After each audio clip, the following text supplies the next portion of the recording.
Kepala Dinas Peternakan, Perikanan dan Kelautan Kota Denpasar, Anagung Gede Bayu Bramasta mengatakan, vaksinasi massal tahap ke-6 dimulai bulan April dan berakhir Juli lalu tidak berjalan optimal. Masih ditemukan kendala di lapangan oleh petugas ketika melakukan vaksinasi. Tidak sedikit pemilik anjing yang gerbang rumahnya terkunci, sehingga petugas kesulitan melakukan vaksinasi.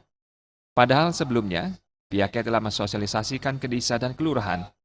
Namun, bagi pemilik anjing yang belum mendapat vaksinasi, akan tetap melakukan penyisiran ke rumah-rumah penduduk bagi anjing yang belum divaksin.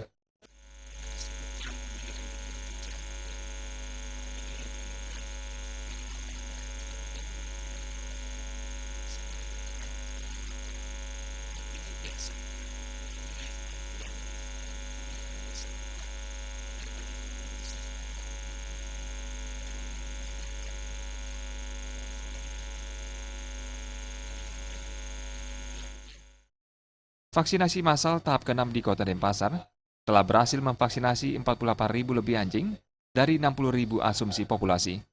Suparyana dan Adi Setiawan, Bali TV.